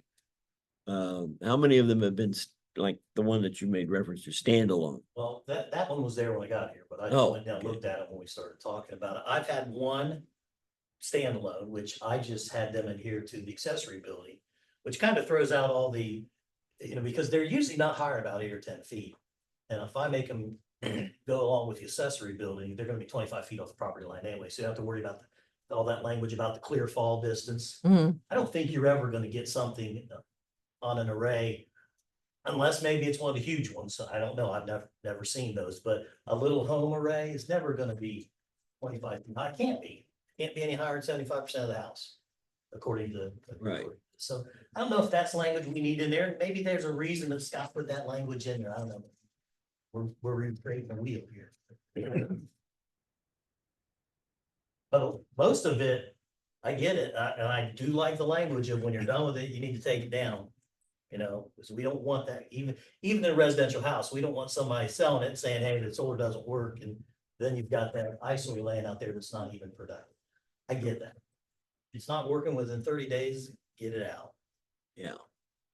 but Okay. everything else, I thought, Is there something in here about setback? yeah, there's parts in here that says, Well, they have to adhere to whatever the setback requirements are. yes, they do, exactly, but it also says something in portions of it about clear fall distance. Yeah, that, In other words, if it's 10 feet, it Oh, needs to there. be 10 feet, which doesn't make any sense because your setback's gonna be at least 25 or 15. I guess it could be 15. B5. What if- minimum setback shall be 110% of the height of any structure or accessory. Use setback, whichever is greater.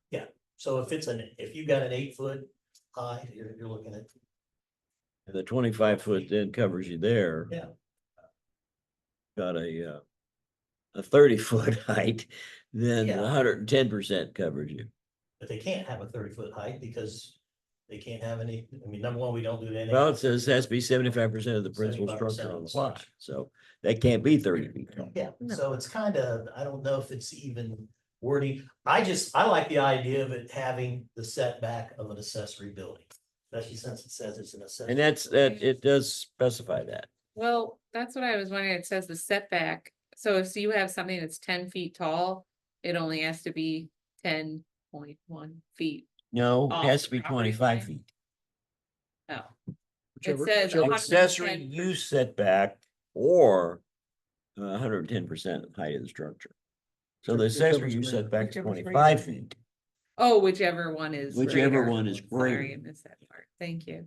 I was like, oh, that's not setback enough.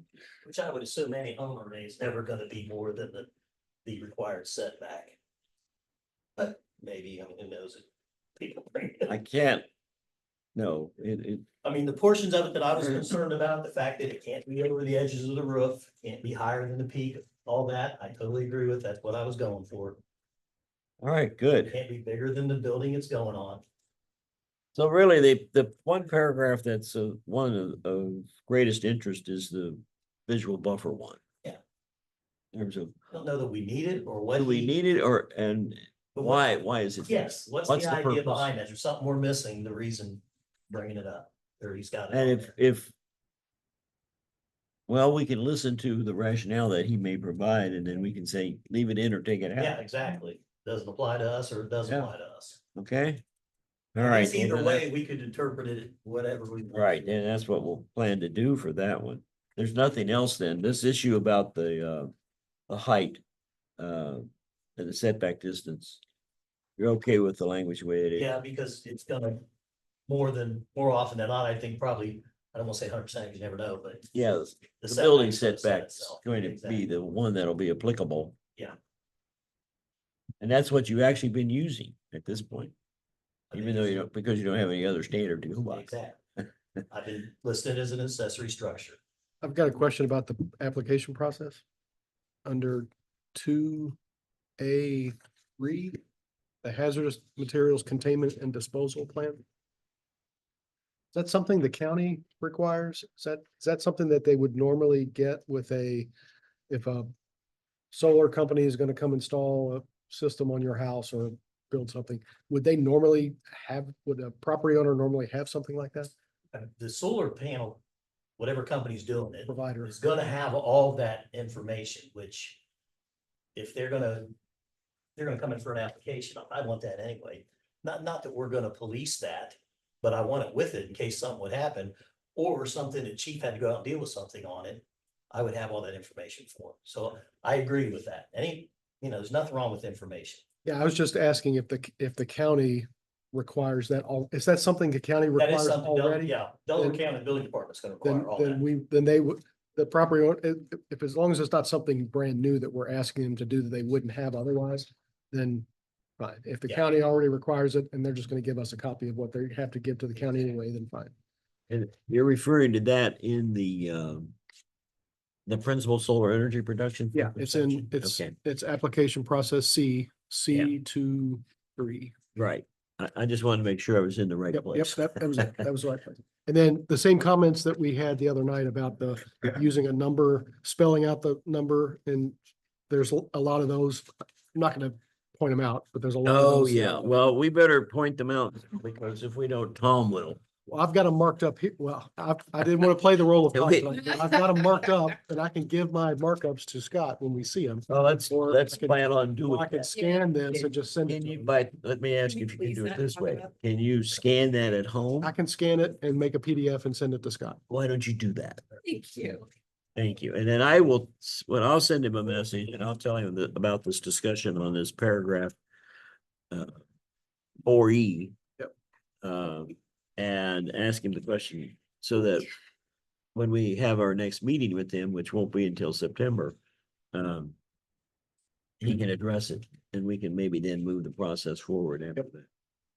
With the principal solar energy production systems, before we get into the further details that about the language itself, we had it was suggested that we could go the route of asking the trustees to petition or request from the commissioners that they ban or prohibit the installation of these in Harlem Township.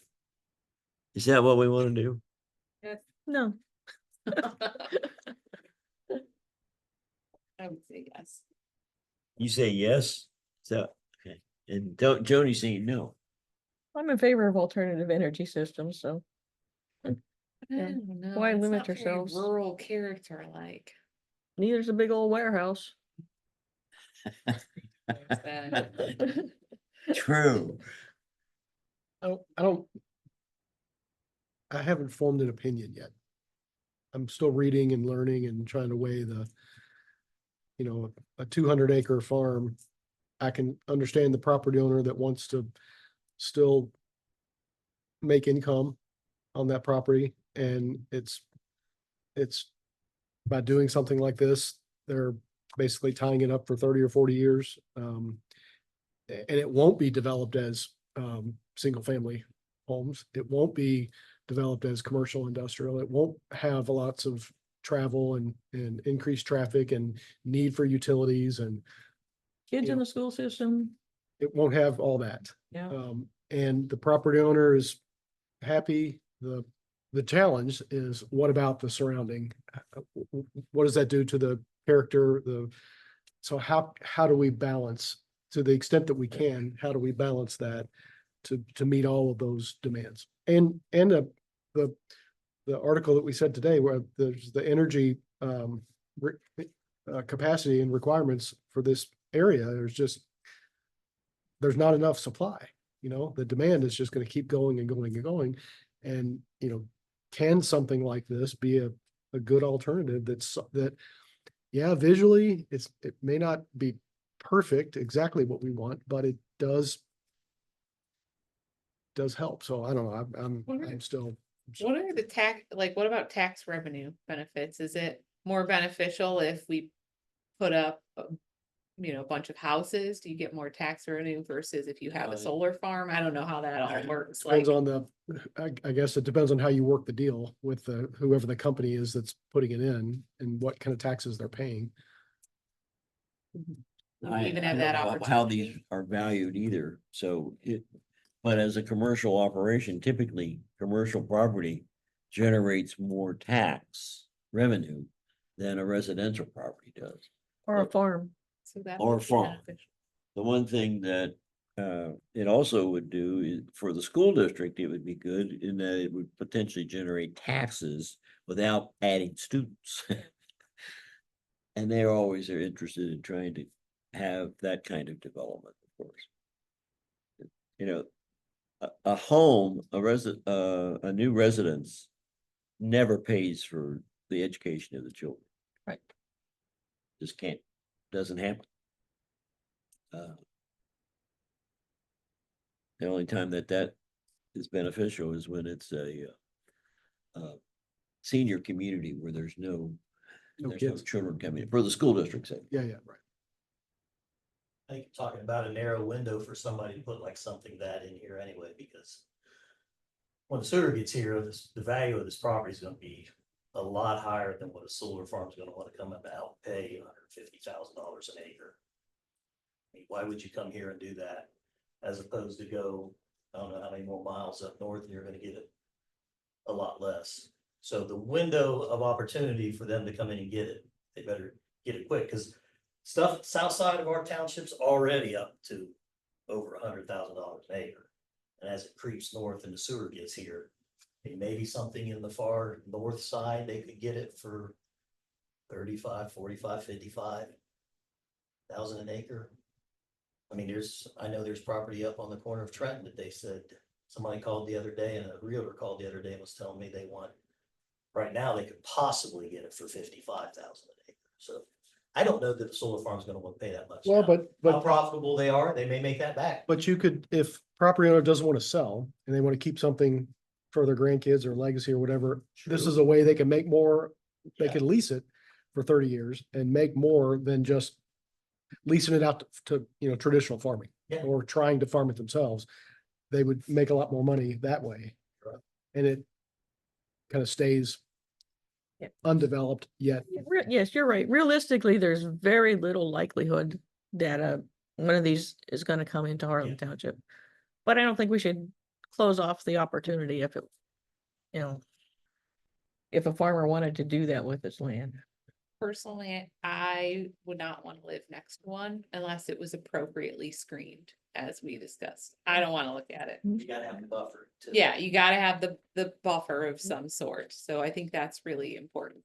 Cause I don't know what other people's opposition to it is. I mean, I've seen signs, no commercial solar or whatever. I don't know, they just don't wanna live next to it, probably. I don't know. But They think it's That's- not gonna change if they. that's my opinion personally. I don't wanna look at it. Would you rather look at apartments? Well, I'm looking in terms of, No, maybe I not. would have much rather had that 100 acres between Fancher and Beebleheimer off 605 as a solar farm than those houses. Just all depends what the developer's asking for, well, in terms of the language then, at this point, what I'm hearing is there's only one of a person here at this point. Tom's not here. I think Tom, I'm not sure if Tom was the one who I think he was that brought that up, that's an option to consider. And in terms of asking, but we would request that of the trustees. But there doesn't seem to be a consensus building that that's the direction that we want to go. I'm okay with not requesting it and leaving it in here as long as we. And the language that Appropriate language. this is the language that at this point, if we posed, when you're talking about screening, is what's here for screening adequate?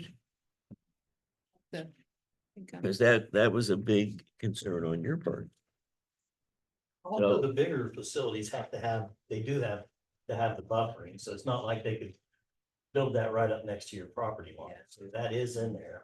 if you had trees that had a nice crown on them and nice, taller trees with a nice crown, along the road that screened from that, that would provide, at least in the summertime, that would provide good screening and it wouldn't be in your face, you wouldn't be seeing it as much. In the wintertime, everything's gray around here anyway. Yeah. I also think like the noise Buffers, piece, yes. I don't know if, obviously, Mike said he couldn't hear the residential wanna one, learn but if more about that. there's like, there's like a whole bunch of them, there might be a hum. You know what I'm saying? There might be noise. I don't know. You don't know. And that's also, that's probably more disruptive than just looking at If the noise is more because of solar batteries or whatever they're connecting to the transmission lines or something. Because Yeah. I mean, high power transmission lines have a hum all the time anyway. it. Yeah.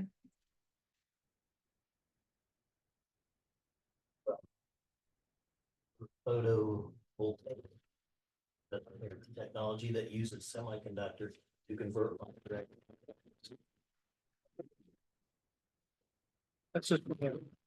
That's the. Yeah. that's the big thing about it. Does it? You have Research to that. go I stand think we need beside to do some. some research. Well, the buffers and setbacks, begins under, it's under, application B 5. And then it's listed here. Kinds of things, and then we've got a visual buffer. And it really relates specifically and identifies that this is for when it's a residential area or residential dwelling. Is there anything that we want to suggest to Scott in this area?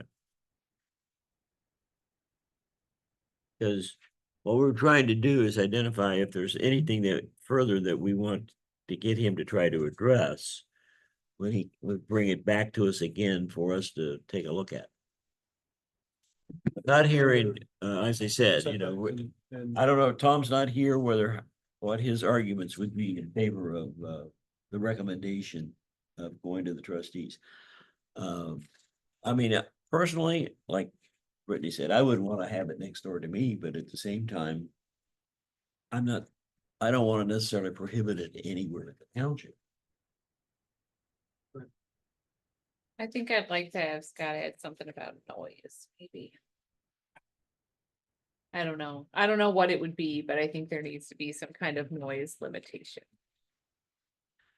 I don't, is there anything, I don't recall. I mean, I Maybe read some- through it once, but I don't have anything marked in the document. I don't know whether there's anything in here specifically about noise or not. Maybe that's something he could add in relation to noise emission. I don't know, I just did like a quick Google search and it says mostly the solar panels themselves are silent, but like some of the equipment can, Maybe that's what Can they're talking generate about then noise, in that so- article that I was, yeah, so maybe, the 73 decibels are coming from. Yeah. Not from the panel itself. But as the energy comes in and then they have to do something with it, when they're collecting it. So it may have Yeah. been only in that noise issue may only be one with the large arrays, like, It's but this, possible. we're talking about a large array here. it depends on the type of, if you've got large battery collection systems, you might have big fans to cool those off.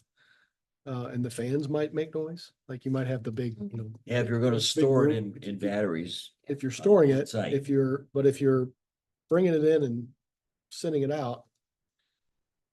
Maybe some of the equipment's got some sort of hum to it, maybe some of the transformers to step it down or step it up or whatever to get it. Might have some noise associated with that. Well, then basically we'd become, as Brittany is suggesting, that we just ask that question about, is there a need for something in here We to can have a, address noise? well, we can have a look at, yeah, is that something? Scott into could look something, yeah. That's what I mean, Yeah, yeah. look, All right. see if it's an issue. I mean, if he researches it and can't find it, that it's an issue anywhere. One additional comment I have, I had some other comments Go that ahead. they're small though, is in number 11, maintenance and removal. Yeah. That maybe we just, since we're asking them as part of the process to deliver a what do we call it, a dismantling plan? That we just reference maybe that upon, if it's no longer working, that, somehow we just say they're gonna follow the dismantling plan identified in section 20.4.c. Because they have to provide that to us. Is that here somewhere, the section you're referring to? This section I'm referring to is section 11. Yeah, I'm reading now, Right, maintenance and what removal. I'm saying, we need, under that section, maybe we add a reference to the dismantling plan that they have to provide as part of the application process. Because that's what we want them to follow that dismantling plan, if it ever is deemed to be, like, if it's not working anymore. And they have to- Okay, a and they- maintenance and they have to schedule as tear it well down. as a dismantling plan. Well, Is that, I'm looking at CD, C2D? I'm Is that looking where at, you're getting? nope, I'm looking at B11A. Must be maintaining good working.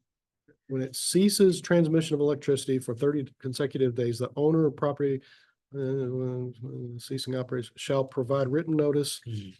An unused facility may stand no longer than 3 months following abandonment.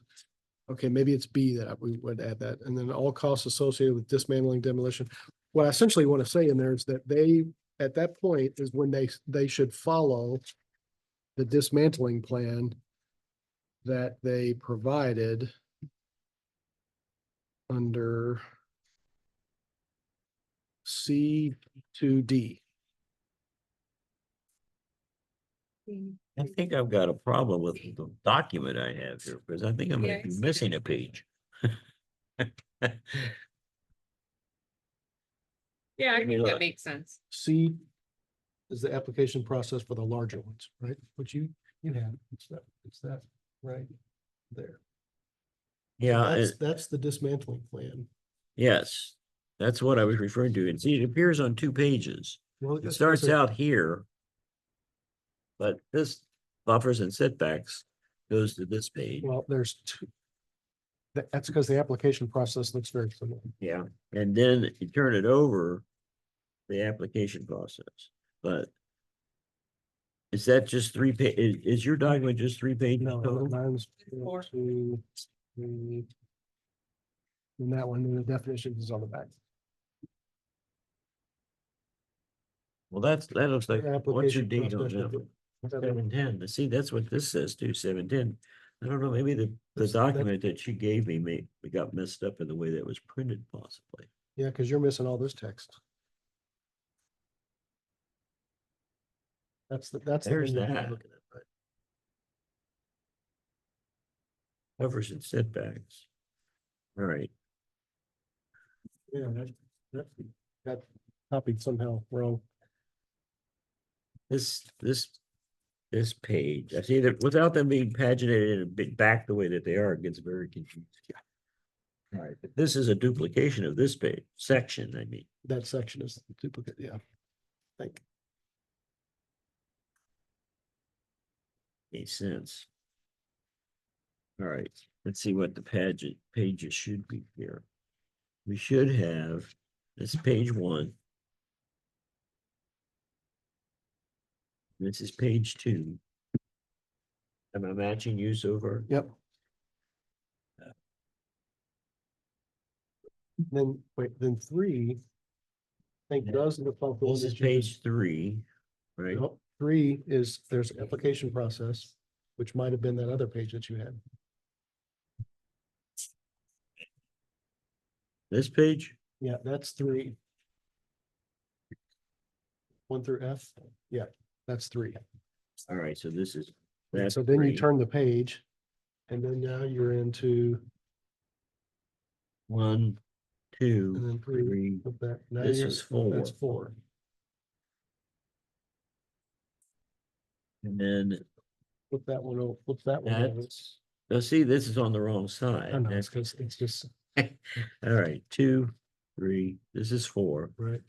Flip And that one over, then- that should be 5, Buffers and setbacks goes here. right? That's 5. This is 5. And then this is 6. Right.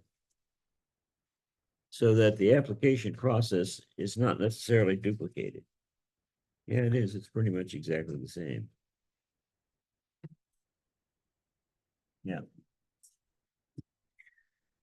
The application process is the same for both sections. That is the individual, system, accessory solar energy systems, and then it's the same application process for. Fine principal. until all of a sudden it's just like. It's just add It- stuff.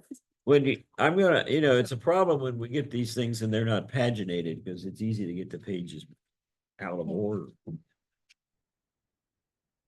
right, yeah, no, I agree with you, though, I think that would be a good addition, just to call that out. All right, so we got, actually, this document has 6 pages to it, 7 if you count the definition. if you count the definition. There's a definition page.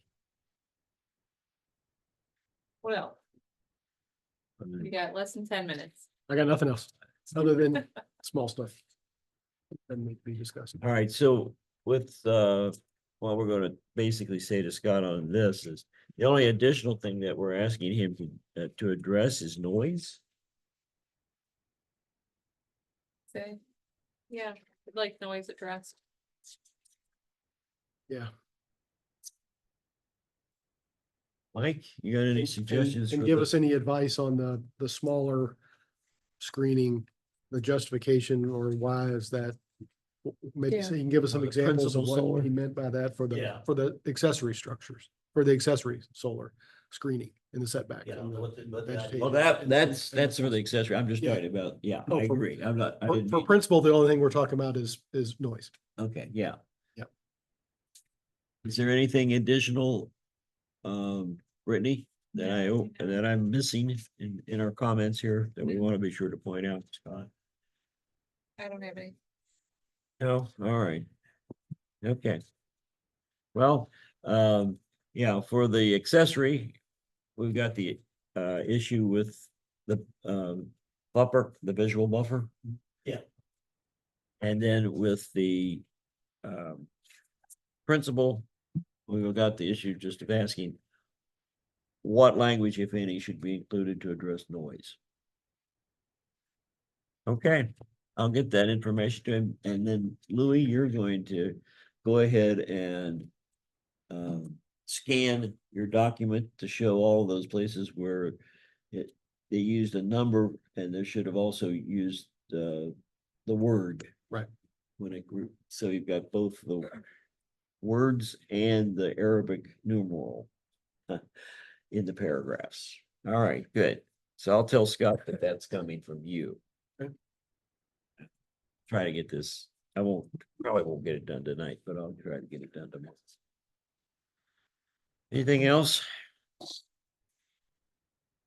Okay, the other thing that we had, and I did not have time to take a look at it. I don't know if anybody else did. Scott submitted these documents in terms of the proposed draft amendments for remainder of the districts. In other words, those districts that we have not yet addressed. I have any. I haven't looked at it. Yeah. These were the changes that he had made. Starting with, got the list of the districts. Agriculture definition. It's everything that he's added in here is red. Yeah. And then, of course, he's showing, actually, it's in red also, but it's deleted.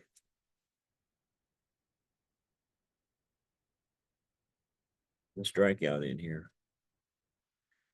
Now, he didn't submit the entire document for each of the articles that we have not yet addressed. He only submitted those pages where he made changes. If that makes sense. I haven't, as I said, I haven't gone through it myself, looking for details of it. Looks like pretty much all of Tanner's here. Yeah. He's P trying and to D. bring this into terms of making it consistent with what we've already done with the other districts. I didn't look at it. Yeah, well, I think that's reasonable. As I said, we've been so busy with everything else that we weren't necessarily expecting to have abandoned property to deal with, but we got that taken care of. At terms of the preliminary meetings, and now it looks like it is going to come in September as an application.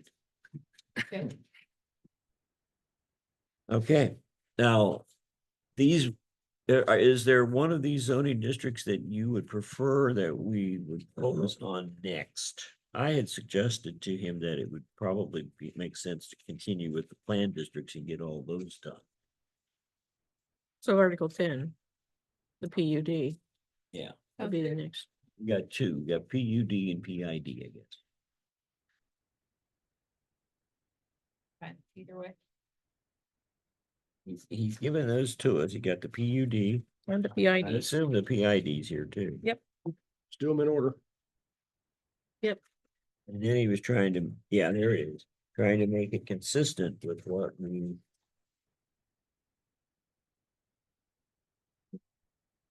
So those are the two that he did. In terms of addressing, yeah. Well, he's got. Okay. 21, which is development standards. Oh, I see why he did that now too. Because there would needed to be an adjustment made. to it. Well, Mike, you need to take a look at that in terms of the development standards. Sure.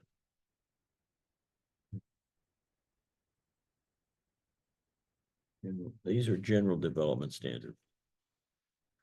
So he did some work on that too. We've not, He's But I- further along than what we are. yeah, well, he was going through and trying to make things consistent. So we got PUD and PID as two big districts to address. We're getting close to having addressed them all. We might actually get it done this year. So we'll look at the PUD then next. I think PUD next, Sounds good. all right? Okay, that's what I'll tell him then. We'll do PUD, focus on PUD next. And that's for the next workshop meeting Yes. on Well, September 9th. he'll come back with answers to the two areas relating to alternative energy systems. That we have agreed to ask about, and then the other part would be to focus on the PUD. We should be pretty close to being finished with the solar Yeah. stuff, right? Right. Once he comes back with the next round of edits, that should be almost Well, that's, ready to go. of course, we've got Tom to provide input, and I'm sure he'll have some. And hopefully that won't necessarily mean it pushes it back to another meeting, but it could. Hopefully, we will have addressed some of the smaller stuff already. And Yes. Well, and I know one of the areas is going to be the words and the numbers, getting that updated. And he can go through and get that done so that when he brings it back, this, for our meeting in September, those changes will have been made. All right. Anything else? I've covered everything that I wanted to go over. Well, then with that in mind, I will entertain a motion to adjourn. Make a motion to adjourn. Second, Ready moves to adjourn and Joni seconded. sure. All, any discussion? Hearing none, all in favor signify by saying aye. Aye. We're adjourned.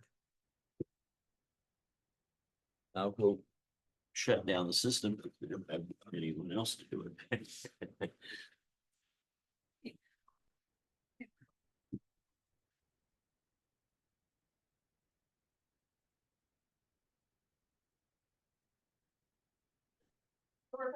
Everybody at the park. Oh, yeah.